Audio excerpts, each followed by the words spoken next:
MS Silver Sky on hopealinjojen moderni ravintolalaiva. Laiva laskettiin vesille 27. toukokuuta 2014.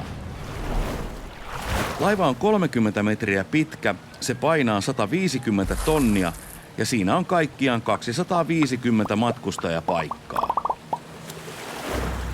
Silver Skyn kotisatama on Laukontorin ranta aivan Tampereen keskustassa, vain kivenheiton päässä Tampereen keskustorilta. Laivan pääsali tulee oikeuksiinsa Ulapalle saavuttaessa. Pääsalia reunustavat upeat näköalaikkunat, josta järven kauneus välittyy katsojalle esteettä. Laivan etuosasta löytyy äänentoistolaitteisto ja tarvittaessa valkokangas presentaatioita varten. Laitteiston mukana tulevat langattomat mikrofonit, jotta paikalla olevat kuulevat, mitä edessä puhutaan, vaikka laiva onkin kulkiessaan lähes äänetön. Etuosa on niin tilava, että sinne mahtuu tarvittaessa vaikka bändi soittamaan.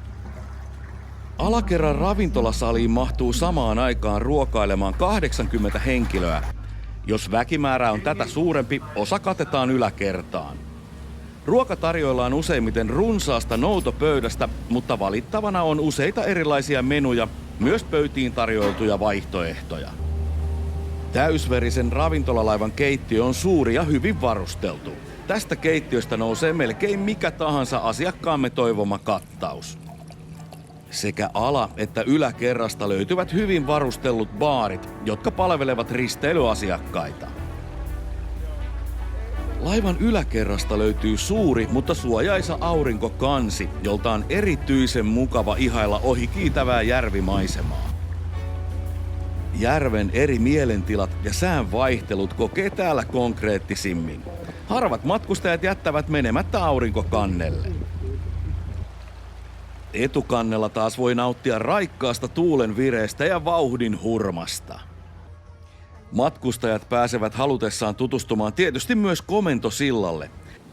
Silver Sky on moderni laiva, jonka tekniikassa riittää ihmettelemistä. Silver Sky vie Pyhäjärven laineille lähes 9000 matkustajaa vuosittain. Tule sinäkin kokemaan Suomen upein sisävesillä seilaava ravintolalaiva.